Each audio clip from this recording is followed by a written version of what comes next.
Hello everyone, Apple's annual iPhone event has completed and it's official. The iPhone 7 and 7 Plus have both been announced along with a new Apple Watch. In this video I will recap the highlights of the event and share with you everything you need to know, so stay tuned.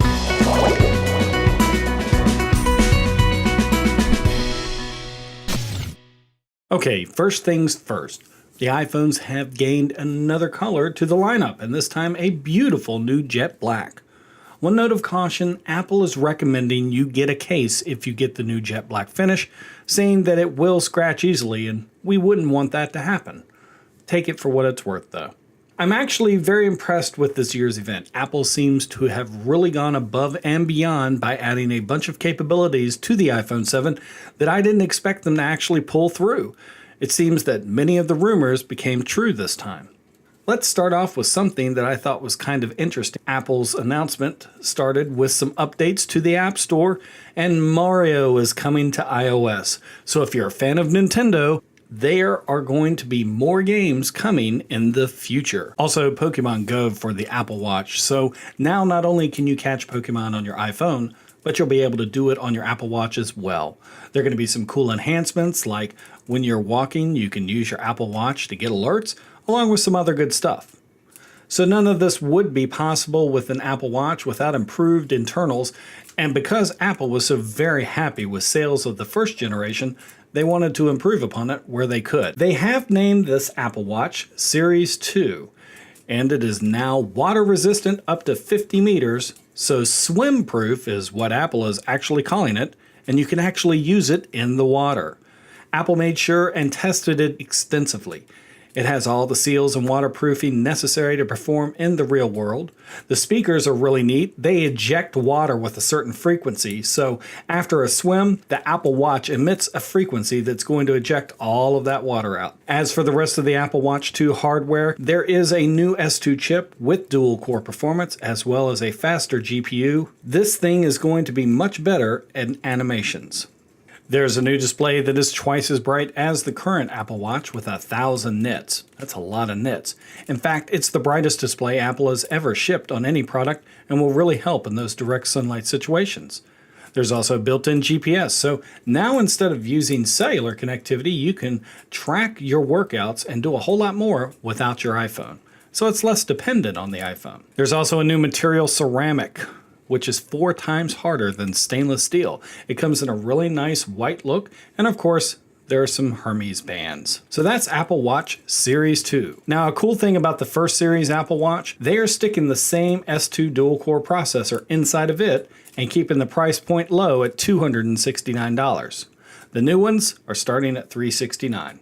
There's also going to be a Nike Run exclusive version, which has some software tweaks and a special band aimed at runners that is made of a stretchy material as well as being breathable. So in general, the Apple Watch Series 2 had some pretty awesome upgrades, with my favorite being the waterproof enhancements. No longer will you have to remove your watch just to go for a swim or maybe hop in a jacuzzi, but now you will be able to track all of your activity in the water. Again, the price will start at $369 and it's going to be available for pre-order on September 9th and available for retail purchase later this month. Apple did briefly cover iOS 10, but did not reveal anything really new. Now on to the iPhone 7 with the new space black color, except they're calling it jet black. It's a polished version. They've actually have a special process to get that finish. It looks really, really cool, and it's kind of like that new Mac Tower they introduced. Very nice glossy black. The antenna bands, which have been moved, blend seamlessly into the design, as well as it blends with the display on the front. This would be the Darth Vader Men in Black phone of choice.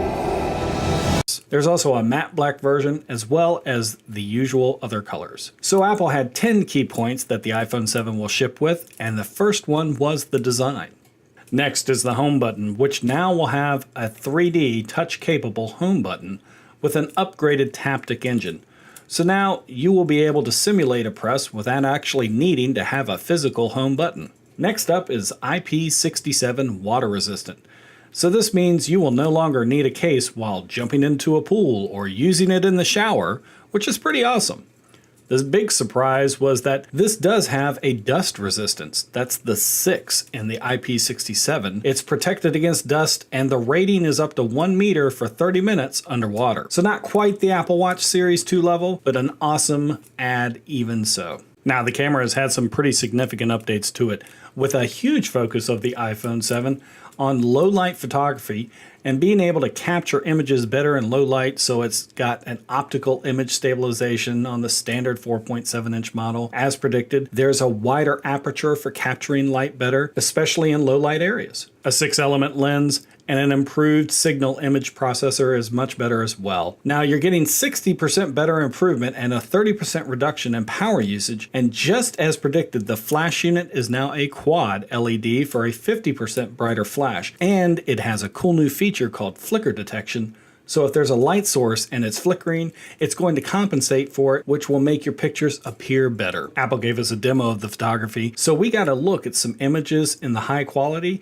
and they looked great. Picked up low light, especially in dark environments, very well. And that's always been a complaint with iPhones, is that the low light versus like the S7, they just couldn't compete. Now with the wider aperture, it's going to be doing much better. Also, the actual pixel sizes on the camera sensor are larger, so you'll be able to pick up color a little bit better. And not to be left out, the front-facing camera got a huge upgrade as well, with a 7-megapixel camera, also having stabilization and better pixel tech, and even a wider color capture, so better selfie photos. So even on the smaller iPhone 7 model, you're still getting a lot of innovation with your camera. Now, the larger Plus model, while this thing is quite impressive, it comes with 2 lenses, one being a wide angle and one being a telephoto, so that those combined will allow you to get optical zoom. Now, optical zoom is only 2x, so beyond that, there's going to be a software feature that gets you a little bit better than standard digital zoom, allowing you to go from 2 to 8 times more on the software side, but no word on whether or not we'll be able to change the resolution within the app, though. There's a new feature they did demo on stage many will find pretty cool. It's a new depth of field map software, which will process a photo and allow me to add bokeh to a photo without necessarily needing a crazy camera. And there's a new portrait mode which will allow you to take these photos. It's going to show up in a software update. It's not as a part of the immediate release, but it's going to be sometime between now and later on in the year. Next was the display, which is going to be 25% brighter, and it supports a wide array of colors, so it's got that P3 color gamut that you may have heard others speaking about. Apple also upgraded the speakers. Now,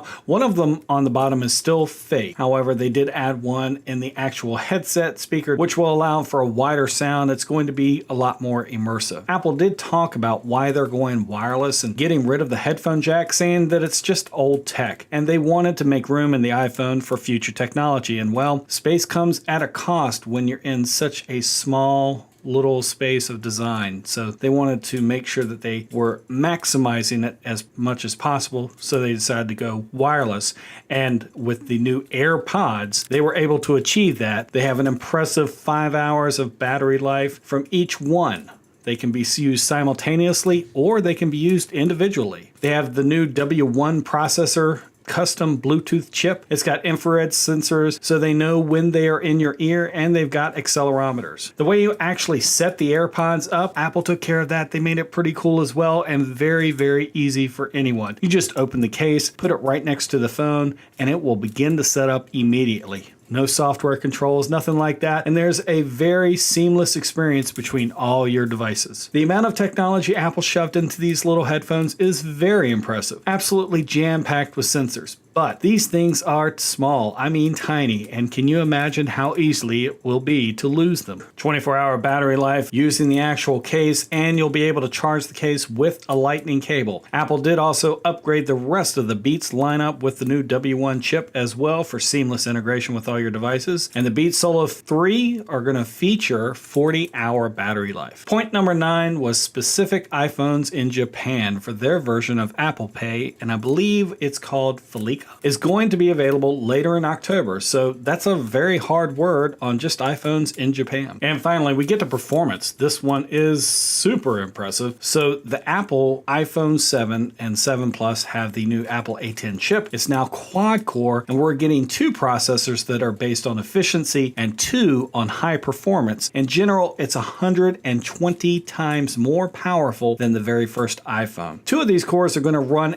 at a very slow pace, 1/5 of the total power. The rest can be very high performance when they are needed. So whenever that app needs to call it up, your iPhone will know through special software which applications need the additional power and processing speed to run off. Graphical performance is 50% improved, while only 2/3 of the power of the A9 chip to run at the same pace. So that's 240 times faster than the original iPhone. They did give some demos of what that raw power can do, and of course, they did this with some games. One game was very impressive as the mobile version contained 90% of the desktop version and played with no issue. But of course, with the gaming consoles, quality was thrown around as well, battery life. So we know that the batteries are actually larger in actual capacity and the ratings are better as well. This is the longest lasting battery ever in an iPhone, and on the iPhone 7 you're going to get about 2 hours over the 6S, and on the Plus you're going to get an hour over the 6S Plus.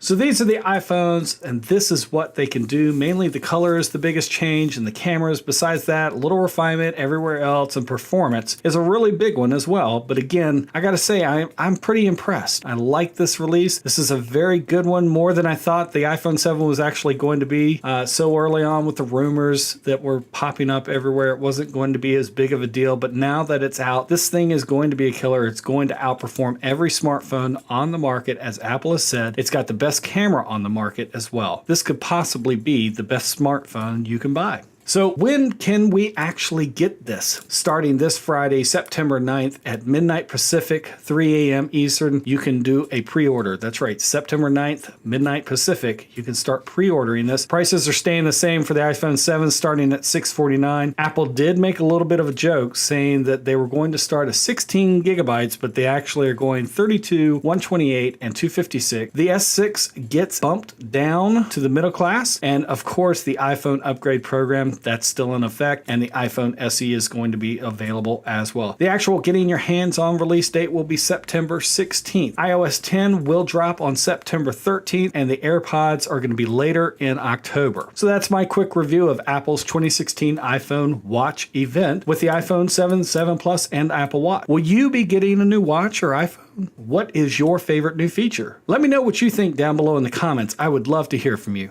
Thanks.